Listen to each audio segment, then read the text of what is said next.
I'd just first of all like to say thank you to the organisers for inviting me to present. I'm absolutely delighted to be here and to be part of the discussions. As has already been said, the links between international development, local development and religion have really been the core of the scholarship I've done throughout my career so far. So I'm very interested to share that with you today, but also to have feedback on my presentation and to hear from you about your understanding of these relationships. Okay, so I'm going to try, see if I can, oh, that works, excellent, okay. So, in fact, could you tilt that slightly for me as well, please? Thank you. Okay, so the title of my presentation is Buddhism and SDG-5. And SDG-5 is to achieve gender equality and empower all women and girls. And I'm going to look at barriers and drivers for change. So as we've already, that's fine, thank you. As we've already heard, the Sustainable Development Goals came into effect at the start of 2016, and they consist of 17 global goals and 169 targets, and will run until 2030. And they replaced the previous Millennium Development Goals. There are certain things that are quite distinctive about the SDGs that have also been mentioned. They apply as much to the global north as they do to the global south, which I think is a very interesting contribution, and also have the underlying maxim of to leave no one behind. So the aim is to look for marginalisation and inequality wherever we find it, so not just in the poorest nations, but everywhere that we might find it. So the final set of goals were debated and agreed at the UN General Assembly in New York. But in order to arrive at that stage, the UN had undertaken a very wide-ranging public consultation that endeavoured to get the input of local civil society actors globally, as well as governments, so there was civil society input into the goals. It's questionable, of course, whether or not this public consultation actually achieved its aims, and some still hold the view that the SDG framework remains disconnected from the lives of local and marginalised groups. So this is a lofty global framework. We could understand it in this way, that perhaps doesn't have significance at the local level. We could argue this.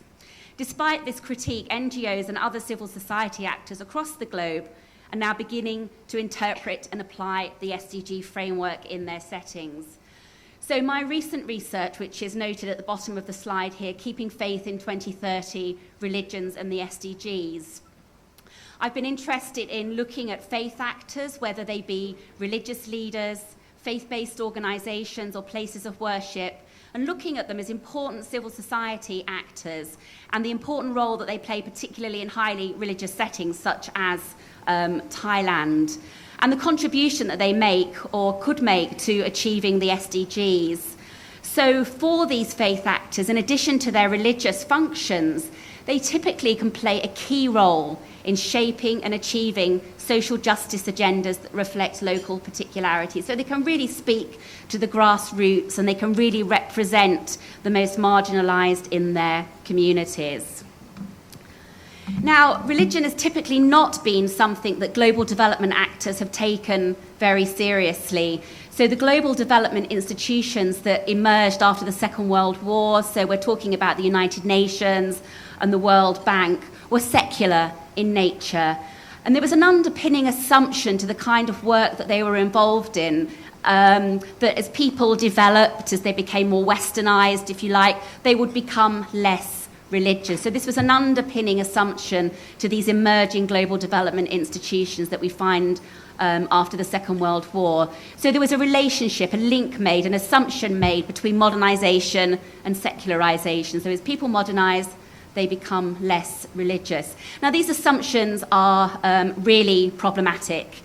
Even in settings that are very modern, like Thailand, religion hasn't disappeared, okay? So even in places that are more developed, we don't find religion disappearing. But also religion continues to play and plays a role in perpetuating inequality and discrimination. So it ought to be something that development actors are really interested in, because it plays this role in perpetuating inequality and discrimination, but can also, as I say, through engagement with faith actors, play a role in challenging and overcoming it. What we do find is, perhaps in the last 10 to 15 years, and this is something I've written about a lot in my own work, there's been what we might call a turn to religion. So we increasingly find institutions like the UN and the World Bank choosing to engage with faith actors and development donors funding faith-based organisations. So I could say a lot more about that, but there has been this shift, if you like, over the last 10 to 15 years.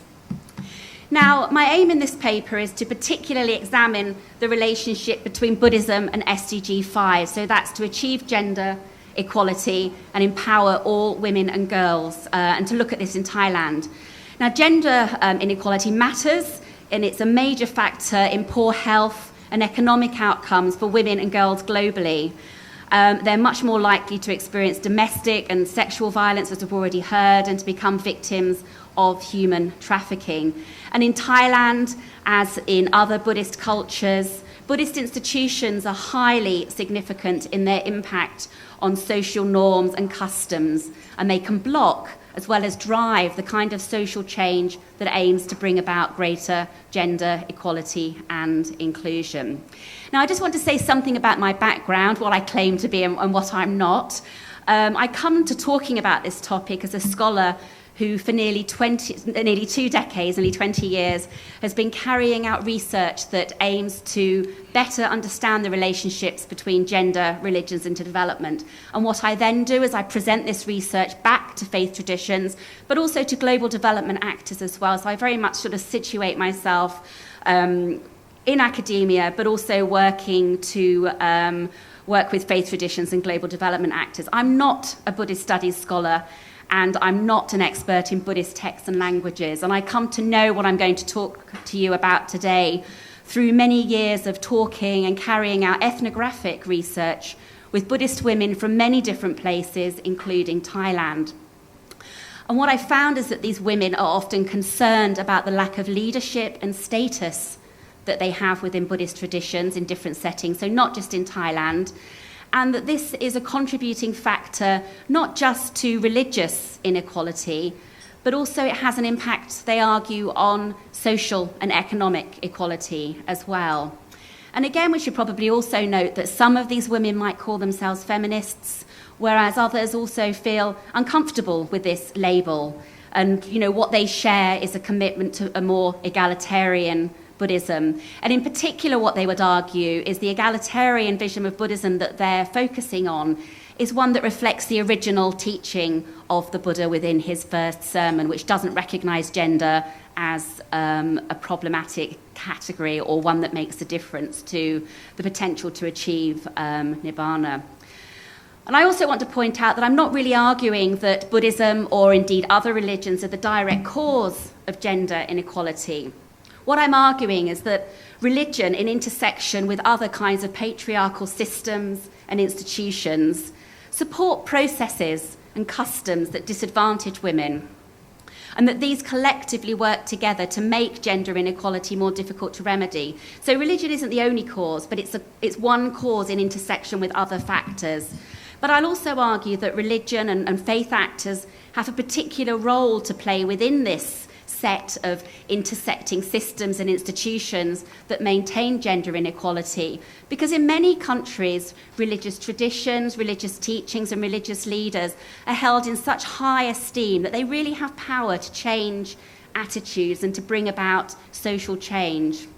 So what I want to do here is argue that faith actors are really important participants in the SDG process, and that they can play a central role in achieving the Sustainable Development Goals. So specifically what I'm going to ask is, in what ways do Buddhist teachings, institutions and practices support SDG 5 on gender equality?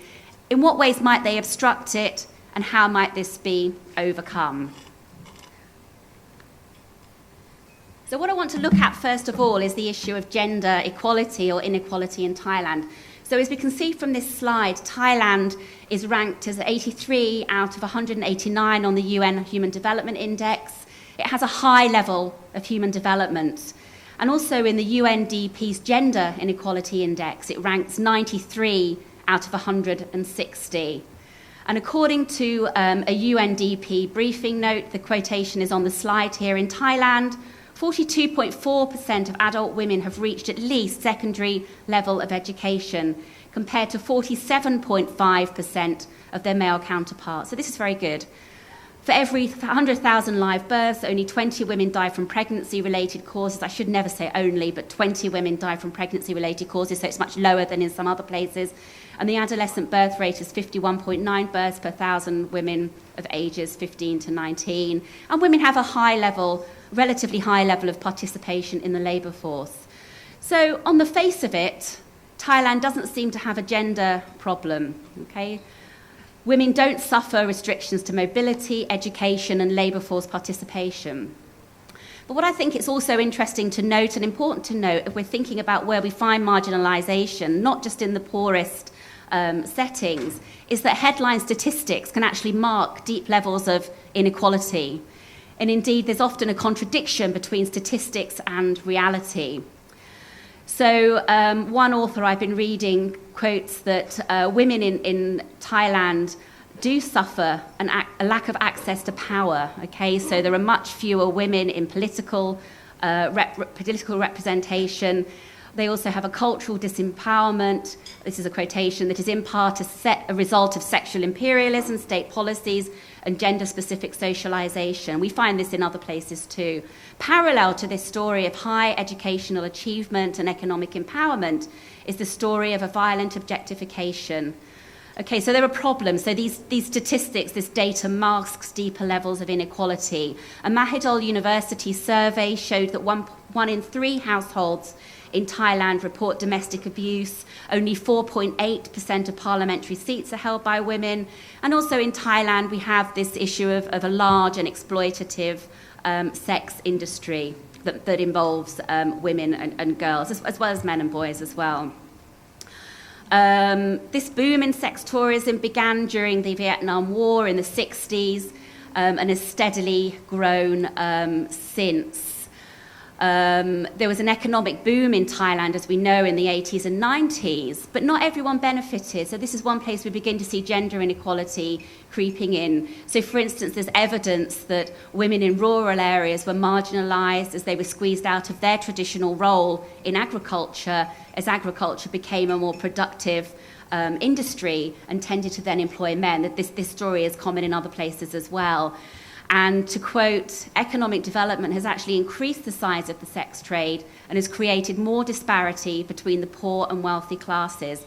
Men have had more disposable income to buy sex, and more rural women entered into the sex industry. Okay, so not only did women not always benefit from the economic boom, but it also created conditions that exacerbated the likelihood that they would enter into the sex industry.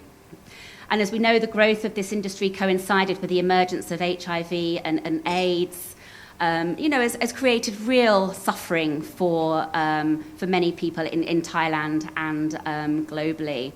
So to quote again, the picture of gender equality is less sanguine in reality. Women's access to high levels of decision-making is all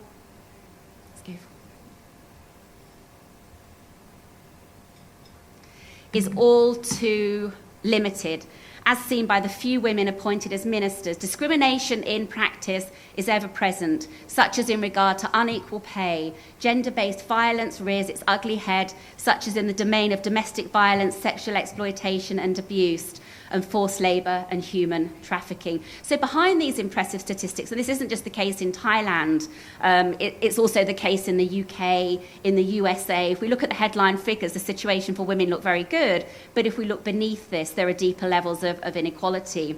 So what I'm arguing is this underscores the need to consider the SDGs as relevant everywhere and not just in the poorest settings. And what I want to do in the remainder of this presentation is to examine the extent, what kind of role does Buddhism play in this in Thailand? In what ways does it play a role in making the situation worse? And in what ways can it play a role in actually working towards greater gender equality? And we can apply this critique and discussion to all religious traditions. I'm just in Thailand now, so we're talking about the Buddhist tradition. So let's have a bit of a look at the gender SDG. So what you can see here is quite small type, and in fact the SDGs are full of words. There's lots of words and targets and sub-targets and so on. But the Gender Equality SDG has a number of targets, and I've just picked out 3 of them, and I'm going to work through them and have a look at the contribution that Buddhism makes to them. So I'm going to look at 5.1. So number 5 is the SDG that looks at gender. I'm going to look at 5.1, end all forms of discrimination against all women and girls everywhere. I'm going to look at 5.2, eliminate all forms of violence against women and girls in the public and private spheres, including trafficking and sexual other types of exploitation. And I'm also going to look at 5.5, to ensure women's full and effective participation and equal opportunities for leadership at all levels of decision-making in political, economic and public life. Okay, so let's have a look at 5.1. End all forms of discrimination against all women and girls everywhere. So Buddhism appears to discriminate against women in a number of ways, and these are listed here on the slide, and you'll all be familiar with these. So first of all, there's often a belief that women must be reborn as a man in order to achieve nirvana, and therefore women are considered to be a lower rebirth than men. This is a belief that's held. I can see people shaking their heads. Not everyone holds this belief, but this is a strongly held belief. And we can talk about this afterwards. Women are not permitted to touch monks or to enter a temple when they're menstruating. And women are not permitted in Theravada Buddhism, in Thai Buddhism, to fully ordain as bhikkhunis, and leadership within the tradition are confined to men. So women are only enabled to ordain as 8 or 10 white-robed, precept white-robed Meiji, and we can see some pictures of Meiji on the slide here. Now, I always think that before we begin to challenge this inequality, or inequality in any faith tradition, it's important to consider whether the tradition was ever more equal in its treatment of women, or is this argument about equality an outside or a foreign imposition? And I think it's really important to consider this, that we can find allies for gender equality from within faith traditions, and that this isn't seen as being something that, an outside influence from the religious tradition. Now, it seems that there may have been greater equality for women at the founding of Buddhism, and that women played a significant role in the early Buddhist community. So, for instance, significantly, the Buddha's stepmother, Mahaprajapati, raised the young Prince Siddhartha, later to become the Buddha. And following the Buddha's establishment of a community of bhikkhus, of male monks, it's reported that Mahaprajapati, she came to him with 500 female followers, and she tried to persuade him to ordain her and her followers. And he refused. He refused, in fact, 3 times, and was then eventually persuaded by his closest male disciple, Ananda, to ordain the women. Now, we don't know whether these doubts that he had about women's capacity to ordain in the same way as men, why he held these views. Was he influenced by the patriarchal nature of society at the time? Were these passages later additions? This has been much debated, but we find this within the texts. So he eventually agreed that women were as capable as men to reach enlightenment, but the nuns were also given 8 special rules, the Garudhammas, and in fact this was how Mahaprajapati got her ordination, as she received these 8 special rules. And again, women that I've spoken to talk about these 8 special rules as somewhat problematic, because they make the most senior nun subservient to the most junior monk in their formulation. So the Bhikkhuni lineage spread from India to Sri Lanka and then to China, Korea, Vietnam and Taiwan. It did die out in India, Sri Lanka and Nepal. And I think a lack of evidence that it ever existed in many parts of Southeast Asia. So within the Theravada tradition that's practiced in Thailand, there is no living Bhikkhuni tradition. And it's proved difficult to revive the Bhikkhuni ordination because the conventional ordination procedure requires the presence of 5 bhikkhus and 5 bhikkhunis. So you need to have 5 female monks and 5 male monks. And because there is no existing lineage of female monks within Thai Buddhism, it's not possible, it's argued, to revive the tradition. Okay, so I'm going to come back to this later on. I just first of all want to go back to 5.1, just sum up here, end all forms of discrimination against all women and girls everywhere. Where do the SDGs apply? Do they just apply to politics? Do they just apply to education? Do they just apply to the workplace? Do they apply equally to religious traditions as well? So we should be concerned, I'd argue, when religion discriminates against women or when it doesn't do enough to challenge inequality in society. But also, I think we can demonstrate that the idea of equality, not just within Buddhism, but within all faith traditions, is not an outside imposition. It might be the case that in the living tradition, women have never had full equality with men, but it does seem that things were much more equal in the past. But then if we go to the original teachings, the Buddha's first sermon, we can see that in the Four Noble Truths, gender is not relevant. It makes no difference whether one is a man or a woman as to whether or not one can achieve nirvana. Okay, so let's go on to 5.2. We've talked about inequality within society and within the Buddhist tradition, but let's talk about 5.2. So what role does Buddhism play in the elimination of all forms of violence against women and girls in the public and private spheres, including trafficking and sexual and other types of exploitation? So, of course, Buddhism is not a faith tradition that promotes violence and... Are you showing me a 5-minute sign? Yeah, that's fine. That's fine. I'm not far off. Okay, so Buddhism is not a faith, of course, not a faith tradition that promotes violence and exploitation. But some commentators have argued that that negative stereotypes that can be found within the tradition about women, as well as the lack of female leadership, means that by default it plays a role in perpetuating gender inequality and violence against women.